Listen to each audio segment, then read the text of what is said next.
Hello friends, today we learn a comprehension writing for the class 8th, 9th and 10th. Friends, first we learn about what is comprehension. तो comprehension क्या है? The literature meaning of the comprehension is a understanding. तो इसका literature meaning understanding होता है. It shows how well you have understood a paragraph. किस तरह आप अच्छी तरह पैराग्राफ को अंडरस्टैंडिंग करते हो.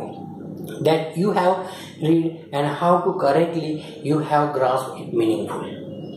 किस तरह आप पैराग्राफ को करेक्टली रीड करते हो और किस तरह उसको ग्रास्पिंग करते हो और किस तरह उसके मीनिंग आप पैराग्राफ में से समझते हो.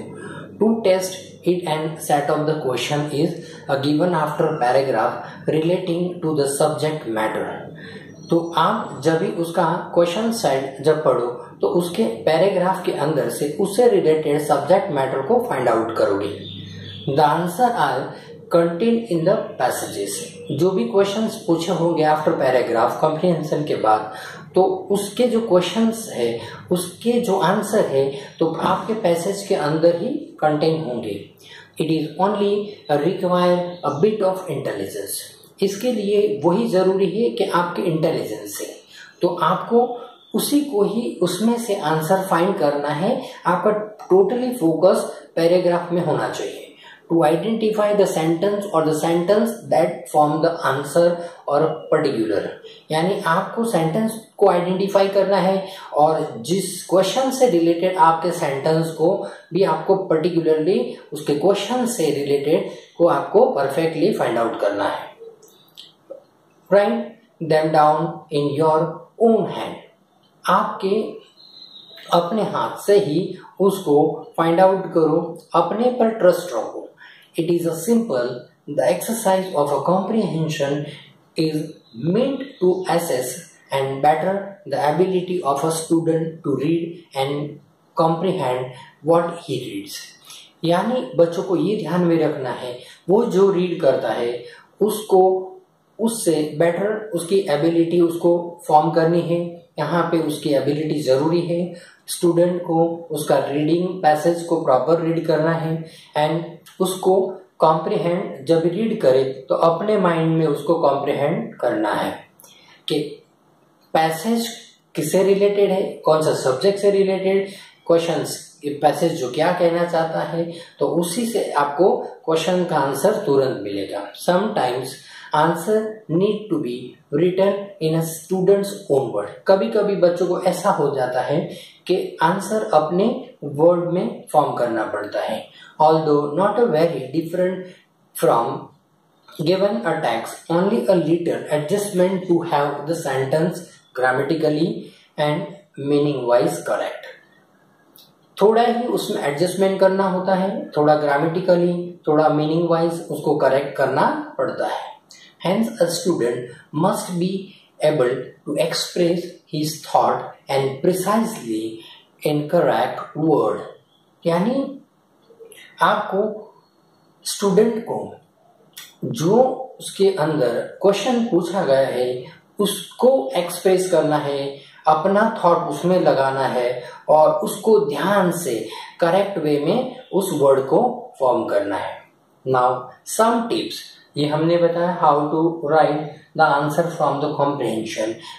सबसे पहले आपको कॉम्प्रिहेंशन के नीचे दिए हुए सबसे पहले पूरे कॉम्प्रिहेंशन को रीड करो, उसके बाद उसके दिए हुए जो क्वेश्चंस को रीड करो एंड देन आफ्टर फिर से कॉम्प्रिहेंशन को सेंटेंस वाइज रीड करते जाओ. Now some tips.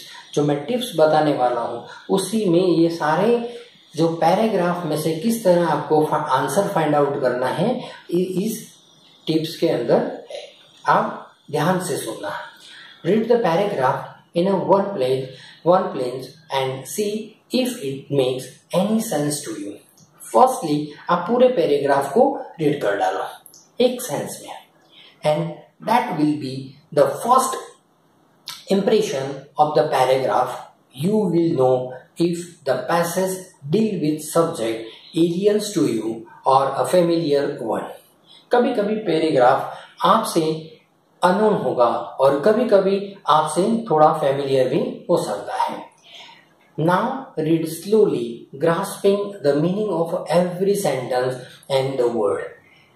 Second time जब आप उसको रीड करते हो तभी स्लोली आप रीड करो सेंटेंस वाइज और उसको ग्रास्पिंग करते जाओ, उसके सारे मीनिंग्स समझते जाओ।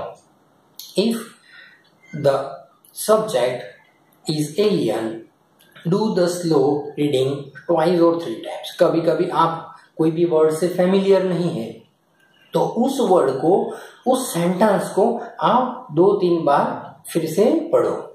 In case of familiar subject, only one reading should suffice. 2-3 बार आप रीड करोगे तो आपके दिमाग में धीरे धीरे आपका जो कोई भी वर्ड फैमिलियर और उसी सेंटेंस से रिलेटेड आपको थोड़ा ग्रास्पिंग होगा, थोड़ा समझ में आएगा, तो आपके लिए इतना सफिशिएंट है।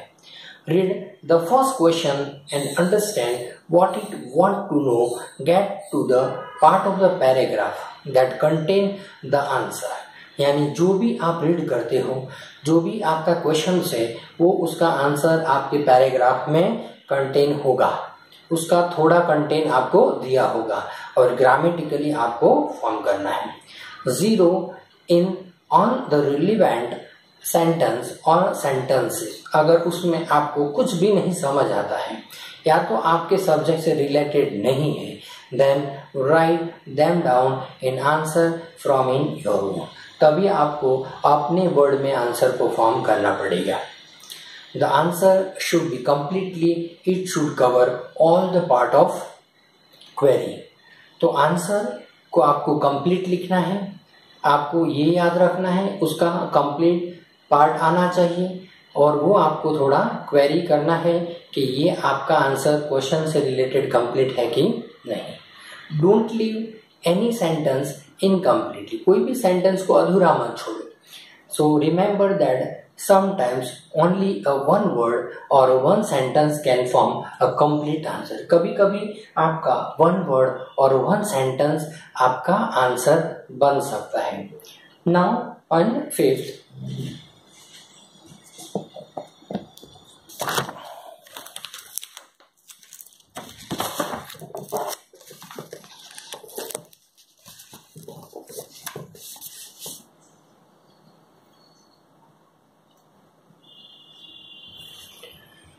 you can the sentence of the paragraph as your answers as it is make a complete answer, but you will make a better impression answering it is your own word in compact and neat language. आपको sentence paragraph से read करना है और उसी से related आपको answer उसमें जो सेंस में होगा, आपके क्वेश्चन से रिलेटेड होगा, तो उससे रिलेटेड आप आंसर उसमें लिख सकते हैं। But you will make a better impression answering. But ये जरूरी है कि आपके आंसर का इम्प्रेशन अच्छा होना चाहिए, मीनिंगफुल होना चाहिए, ग्रामेटिकली भी प्रॉपर होना चाहिए एंड वर्ड जो कॉम्पैक्ट है वो नीट लैंग्वेज में होना जरूरी है। नाउ उसके बाद 6th है डोंट ऐड अनरिलेटेड सेंटेंस और एक्सप्रेशन। इसके साथ कोई भी अननोन सेंटेंस को मत जोड़ो। जो क्वेश्चन से रिलेटेड है ऐसा सेंटेंस जो पैराग्राफ में है उसी को ही जोड़ो। कोई भी अननोन सेंटेंस मत लिखो, आंसर को गलतली बढ़ाने का मत प्रयत्न करो। यानी आपको क्वेश्चंस के अंदर जो भी डिमांड किया है उसी को ही फॉलो करो। द पैसेज और द क्वेश्चंस में also test your vocabulary and reading skill. यानी पैसेज में जो भी क्वेश्चंस है उसकी वोकेबुलरी और आपकी जो रीडिंग स्किल के हिसाब से आपको समझ में आ जाएगा। A student must be able to express a point or a meaning clearly and neatly. Student को अपने जो पॉइंट है, जो क्वेश्चंस है, उसको मीनिंगफुल क्लियरली समझना है और उसके बाद उसको नीटली लिखना है। If you are in doubt about the meaning of the word, consult the dictionary. अगर आपको किसी भी वर्ड में कहीं पे भी डाउट लगता है तो आप उस वर्ड को डिक्शनरी में फाइंड आउट कर सकते हो। आपको अगर जिस सब्जेक्ट से रिलेटेड है ऐसा वर्ड डिक्शनरी में, क्योंकि डिक्शनरी में एक मीनिंग के बहुत सारे वर्ड्स भी होते हैं, और आपके सब्जेक्ट से, आपके पैराग्राफ के, आपके पैसेज से रिलेटेड कौन सा वर्ड है वो आपको उसमें से फाइंड आउट करना है। तो correct word find out from the dictionary. Do not guess और टेक अ प्लॉट शॉर्ट। कभी आंसर को शॉर्ट में प्लॉट मत करो। अप्लाई करेक्ट मीनिंग ओनली, और करेक्ट मीनिंग वाला जो भी है वो आप उस आंसर के फॉर्म में आपको उसको अप्लाई करना है। ओके बाय फ्रेंड्स, ये पूरा कॉम्प्रिहेंशन राइटिंग यहाँ पे खत्म होता है। तो आपको ये चीज ध्यान में रखोगे तो व्हाट इज कॉम्प्रिहेंशन क्या है, how to write the answer from the comprehension and some useful tips. तो इससे आपको सारा कॉम्प्रिहेंशन किस तरह आपको रीड करना है, किस तरह क्वेश्चन फाइंड आउट करना है, तो इससे आपको समझ आ जाएगा।